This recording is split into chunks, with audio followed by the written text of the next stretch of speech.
Okay, I've been tweaking and adjusting my YouTube studio at home here in my basement for like 7 years, and it's almost perfect. I love my cozy YouTube setup, and while everything is kind of clean, I thought it would be fun to give you a full tour. My name is Meredith, and I help online business owners look good, sound good, and feel good on camera so you can build a thriving video brand and basically grow your business by showing up as yourself on camera. And one thing about me is I love a good set it and forget it YouTube setup, or YouTubicle as I like to call it. So today I'm going to give you a tour of my YouTube setup, and if you have a small space to do your video stuff, you're going to love some of the tips I have to share too. So I'll show you the whole layout and why it works, plus my workflow for low effort recording and full gear tour, including my new camera. And you can grab my updated Crush It on Camera guide and gear list in the description. It's a free printable guide, so you can basically steal my setup with links to everything I mention in this video. You can see my desk is positioned in the middle of this tiny room,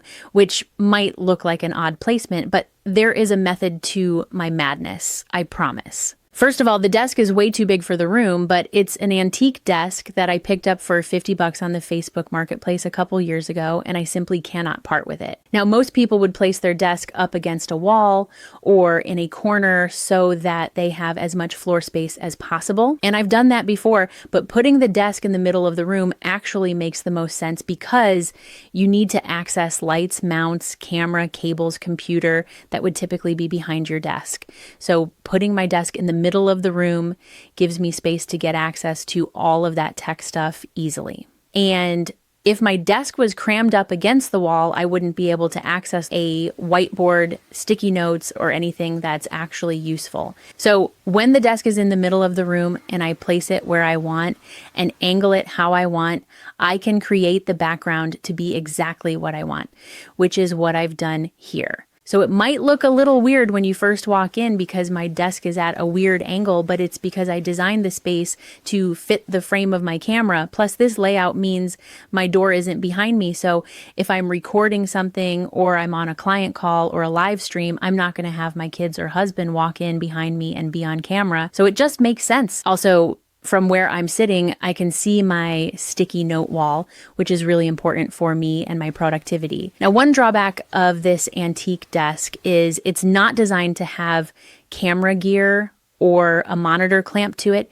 Usually a modern desk has a thick top that you can easily clamp things to. So I built a kind of janky shelf here, and that shelf is clamped to the desk. And then my lights, my master mount for my camera, and my mic arm and teleprompter arm are all clamped to the shelf. I'll talk about my specific gear in a moment, but because my lights, my camera, and mic are all a part of the same unit, overall, it's a smaller footprint because there are no tripods or light stands to work around and take up space. Because everything stays locked in place, I never waste time resetting my setup, which is key to making showing up on camera really easy.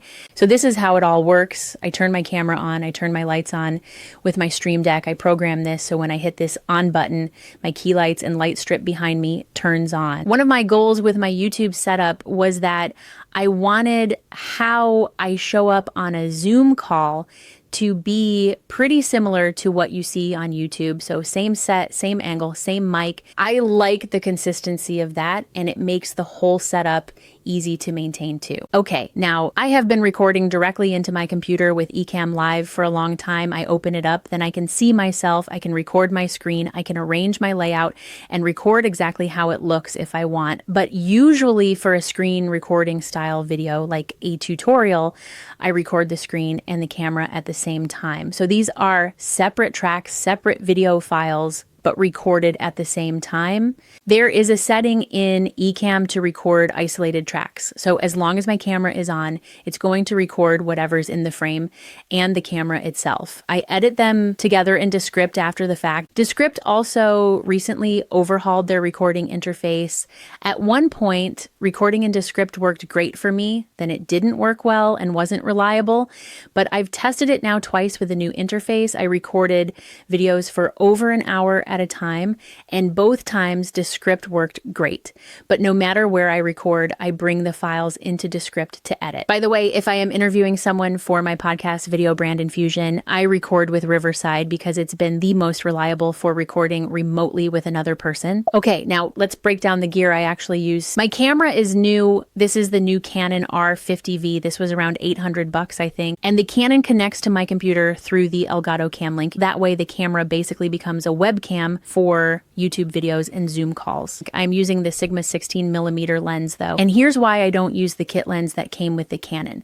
It's all about the background blur. Creating a pro look on camera is more about the lens and lighting than the camera itself. You can see the difference here between this exact camera with the kit lens at the lowest f-stop of 4 and the Sigma lens at an f-stop of 2. The difference is a lens with a lower f-stop, wider aperture creates a deeper depth of field, making your background blurry. Plus that wide aperture lets more light in, which means you can have a better overall image quality, depending on your settings, of course, which I'll talk about in a moment. But let's move on to my microphone. This is a Shure SM7DB. It runs about $500, which is pricey, not gonna lie. Because this is an XLR mic, it can't just plug directly into my computer. What I'm using is a little doodad made by Shure. It's called the MVX2U.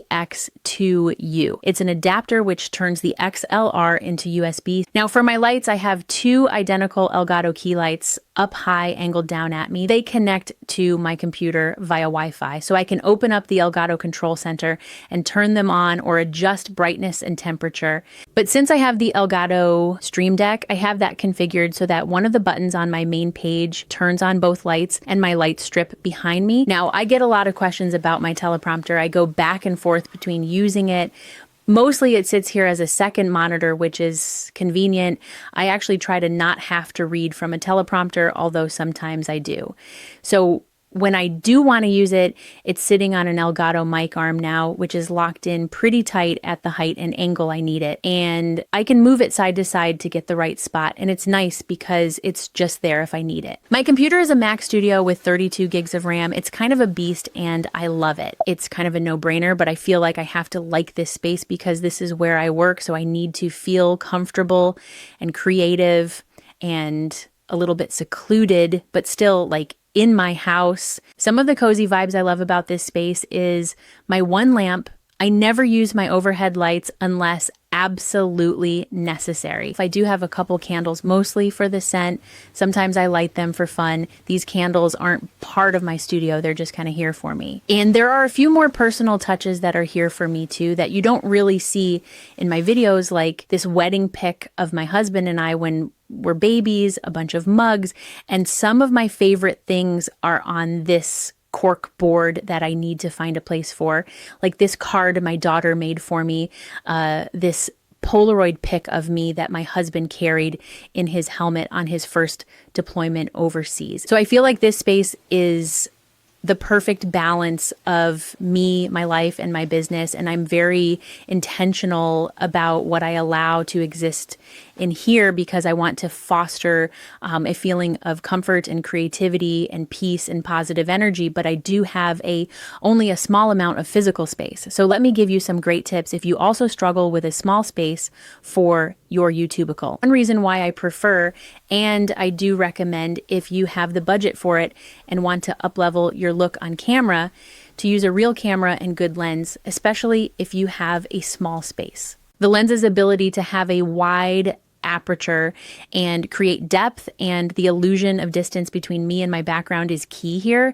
My shelves are right behind me, like I can reach them, yet they're blurry, so they feel far away on camera, making my space feel bigger than it is. Plus, if you don't have a lot of natural light, a lower f-stop can do wonders for a crisp, clear image, and most kit lenses just don't cut it. And I think one thing I had to kind of let go of is like good interior design, because The desk is at a wonky angle. The shelves behind me are low on the wall for a reason. I'll get to that. This room is not going to win any interior design awards, but it is incredibly functional. My advice is to arrange for the frame, for function, and for your comfort. And one thing to note about putting stuff behind you in frame, you can see my shelves are low on the wall. One, because there is a window in the way, but mostly it's because I want the shelves in my shot, and my camera is angled down at me slightly, which is a tip I shared in my Crush It on Camera guide that I'll link to in the description. But the shelves have to be lower on the wall to be in the frame. So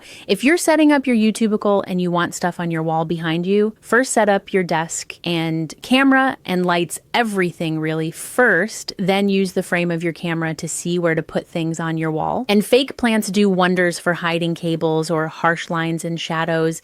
A chair makes it feel homey, but like you have to keep tinkering and playing around to make things feel balanced behind you. But it's all in the name of crafting a space you feel comfortable and creative in, can easily just hit record in, and help you be consistent with getting videos published on YouTube, because the key to building your audience on YouTube is to build a binge-worthy channel, and you can only do that if you keep uploading. So grab my Crush It on Camera guide down in the description, or start binging the whole Crush It on Camera series next.